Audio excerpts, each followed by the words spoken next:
সৃষ্টি করেছেন। দুনিয়ার মধ্যে আল্লাহ তাআলা পাহাড় পর্বত গাছপালা নদী সমুদ্র এই সব কিছু আল্লাহ তাআলা সৃষ্টি করেছেন। দুনিয়ার উপরে আল্লাহ রাব্বুল আলামিন চন্দ্র সূর্য নক্ষত্র এবং তার উপরে আসমান আল্লাহ তাআলা সৃষ্টি করেছেন, তৈরি করেছেন। এই সব কিছু করেছেন এবং এই দুনিয়ার মধ্যে আল্লাহ রাব্বুল আলামিন হাজারো সৃষ্টি এবং মাখলুকাত আল্লাহ তাআলা সৃষ্টি করেছেন। এই সব কিছুর মাকসাদ হলো আল্লাহ রাব্বুল আলামিন জিন এবং ইনসান থেকে আল্লাহ তাআলা এটা দেখতে চান যে কোন কোন বান্দা কোন কোন বান্দি সে নেক আমল এবং ভালো আমলের অধিকারী হয়, কে কত বেশি ভালো আমল করতে পারে এটা আল্লাহ রাব্বুল আলামিন দেখতে চান। এটা দেখার জন্যই বাস্তবভাবে আল্লাহ তাআলা দুনিয়া সৃষ্টি করেছেন। দুনিয়াকে আসমান দ্বারা সাজাইছেন। দুনিয়ার আসমানে আল্লাহ তাআলা চন্দ্র সূর্য চন্দ্র নক্ষত্র আল্লাহ তাআলা সৃষ্টি করেছেন। দুনিয়ার পৃথিবীর জমিনের মধ্যে আল্লাহ তাআলা পাহাড় পর্বত বৃক্ষলতা নদী সমুদ্র এই সব কিছু দিয়া আল্লাহ তাআলা সাজাইছেন এবং একটা সুশৃঙ্খল ভাবে আল্লাহ তাআলা যুগ যুগান্তরে শত সহস্র বছর ধরে এই দুনিয়াকে আল্লাহ তাআলা একভাবে পরিচালনা করে চলেছেন। কি জন্য করছেন? আল্লাহ রাব্বুল আলামিন দেখতে চান যে আল্লাহর কোন বান্দা বান্দি বেশি থেকে বেশি ভালো আমল করে, এটা আল্লাহ রাব্বুল আলামিন দেখতে চান। এই জন্যই হাদিসে পাকের মধ্যে আসছে দুনিয়া ততদিনই টিকে থাকবে যতদিন এই দুনিয়াতে নেককার আমলদার মানুষ দুনিয়াতে থাকবে। ইমানদার আমলদার মানুষ যতদিন থাকবে, আল্লাহকে আল্লাহ বলে স্বীকার করনেওয়ালা ডাকনেওয়ালা আল্লাহর সম্মুখে মাথা নত করে সিজদা করনেওয়ালা বান্দা বান্দি যতদিন দুনিয়াতে থাকবে ততদিন এই দুনিয়ার নিজাম অব্যাহত থাকবে। আর যেই দিন দুনিয়াতে সব থাকবে, মানুষের সংখ্যা কম থাকবে না, তারা হয়তো বুদ্ধি ইত্যাদি খাটাইতে খাটাইতে আরো অনেক ঊর্ধ্বে উঠে যাবে। এখন তো বিজ্ঞানের একেবারে উৎকর্ষ, আরো যদি উৎকর্ষ হয় সেটাও হতে পারে। মানুষের সংখ্যা কম থাকবে না, সম্পদ কম থাকবে না, বাড়ি গাড়ি কম থাকবে না, সব কিছু থাকবে, কিন্তু একটা জিনিস থাকবে না। কি জিনিস সেটা? ঈমান আমল থাকবে না। যখন এই পরিবেশটা হবে তখন আল্লাহ রাব্বুল আলামিন এই দুনিয়াকে আর এই স্বাভাবিক গতিতে চলমান রাখার আর কোনো প্রয়োজনীয়তা বোধ করবেন না।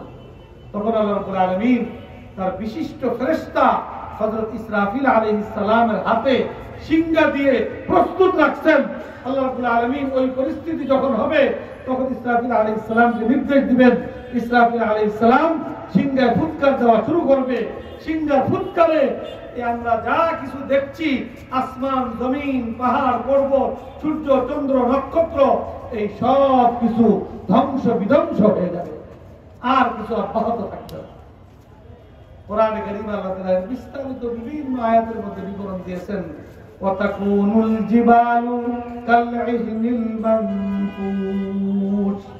ইসরাফিল আলাইহিস সালামের সিংহার ফুৎকারে যখন সবকিছু ধ্বংস হতে থাকবে তো পাহাড়গুলা এরকম পাথরের পাহাড়, হাজার হাজার টন বিশিষ্ট পাথরের পাহাড়, এইগুলা এমন ভাবে ধ্বংস হবে যে তুলার মতো উঠতে থাকবে। কত কঠিন অবস্থা! এইভাবে আল্লাহ তাআলা এই দুনিয়াটাকে ধ্বংস করে দিলেন। তাহলে দুনিয়া মানুষ ততদিন পর্যন্ত জীবিত থাকে যতদিন পর্যন্ত তার ভিতরে কি থাকে? রূহ থাকে। রূহ বের হয়ে গেলে তার সবকিছুই থাকে, ঠিক না? মাথাও থাকে, চোখ থাকে, মুখ থাকে, কান থাকে, হাত থাকে, পাও থাকে, সবই থাকে। কিন্তু ওই মানুষটাকে আর কেউ কি বলে না? মানুষ বলে না। তখন সে কি হয়ে যায়? লাশ। ওটাকে আর ঘরে কেউ 24 ঘন্টাও রাখতে প্রস্তুত নয়। যে তার মাথার ঘাম পায়ে ফেলে রক্ত পানি করে ওই বাড়ি নির্মাণ করেছে, তাকে আর 24 ঘন্টা ওই বাড়িতে থাকার সুযোগ দিতে তারই সন্তানেরা আর প্রস্তুত থাকে না। তাহলে এই রূহটা না থাকলে এই দেহের কোনো কি নাই, কোনো মূল্য নাই। এই দেহ শেষ। ঠিক এরকম এই পৃথিবী নামক দেহটার রূহ হলো ঈমান আর আমল। ঈমান আমলদার কোন মানুষ যদি পৃথিবীতে না থাকে তখন পৃথিবীটা হয়ে যাবে রূহ শূন্য, প্রাণ শূন্য।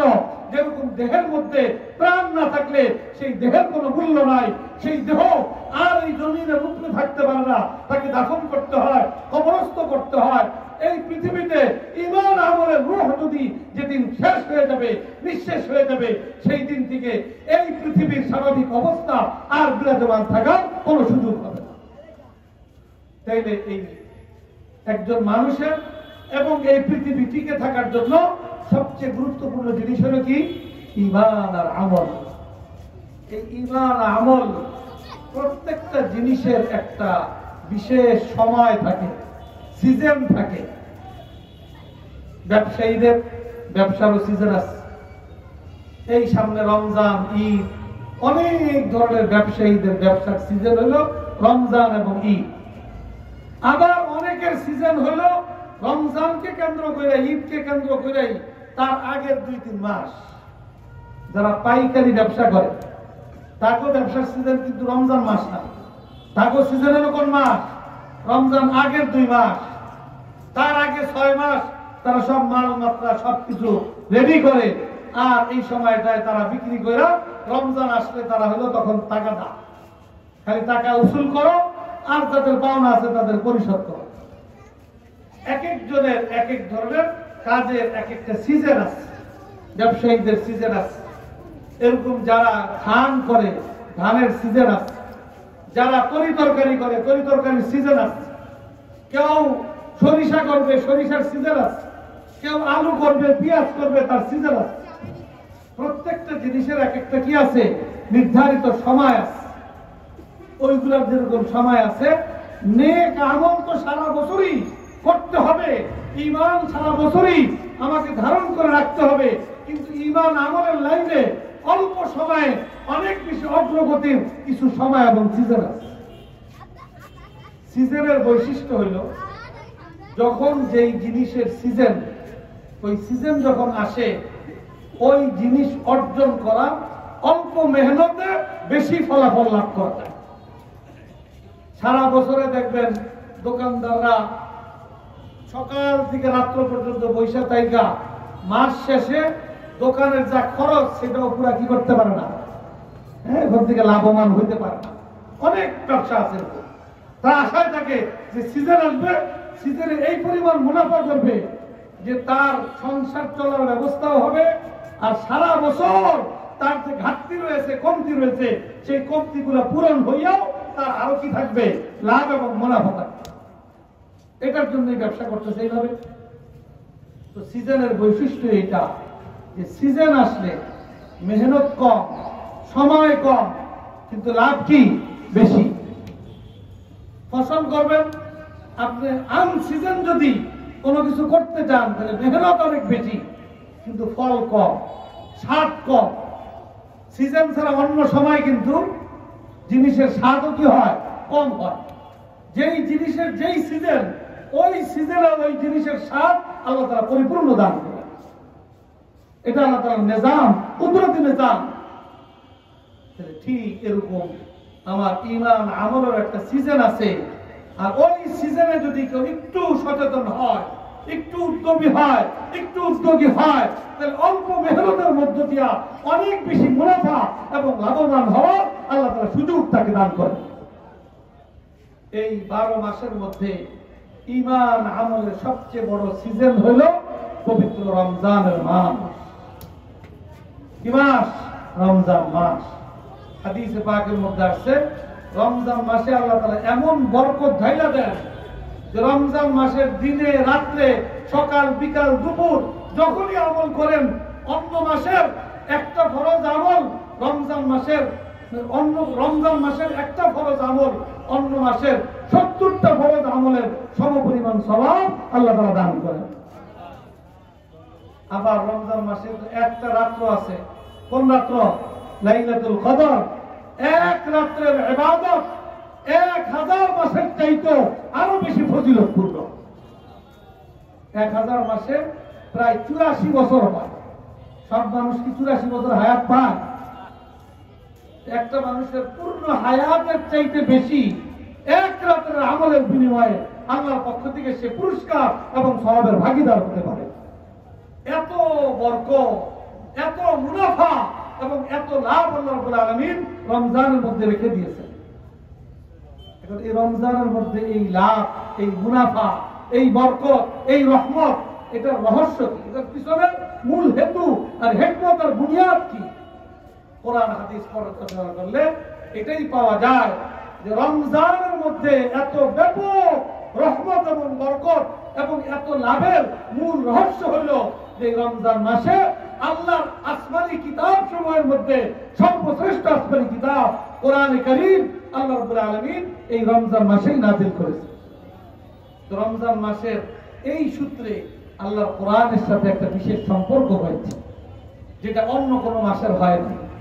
তো রমজান মাসের এই সম্পর্কের বিনিময়ে আল্লাহ রাব্বুল আলামিন রমজান মাসকে অন্য মাসের তুলনায় কমপক্ষে 70 গুণ দামি আল্লাহ তাআলা বানিয়ে দিয়েছেন। আর যেই রাত্রে নাজিল হয়েছে ওই রাত্রটার দাম বানাইছেন আল্লাহ রাব্বুল আলামিন 1000 মাসের চাইতে আরো বেশি দাম বানিয়ে দিয়েছেন। কোরআনে পাক আল্লাহ রাব্বুল আলামিন দিন, রাত, মাস, বছর এইগুলাকে দামি বানানোর জন্য মৌলিকভাবে নাজিল করেছেন। আল্লাহ তাআলা কোরআনে পাক নাজিল করেছেন মানুষকে দামি বানানোর জন্য, মানুষকে মর্যাদাপূর্ণ বানানোর জন্য। মানুষের দাম আল্লাহ রাব্বুল আলামিন বৃদ্ধি করার জন্যই কোরআন আল্লাহ তাআলা নাজিল করেছেন।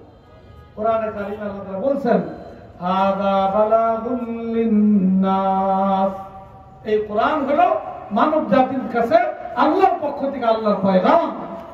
হুদাল লিন্নাস, এই কোরআন আল্লাহ তাআলা মানব জাতির হেদায়েতের জন্য আল্লাহ তাআলা নাযিল করেছেন। হুদাল লিল মুত্তাকিন, মানুষকে হেদায়েত করা কোন মাকামে পৌঁছাতে চায় কোরআন, মানুষকে আল্লাহ কোরআন তাকওয়া আর মুত্তাকি পরহেজগার হিসেবে গড়ে তোলার জন্য আল্লাহ তাআলা কোরআনকে নাযিল করেছেন।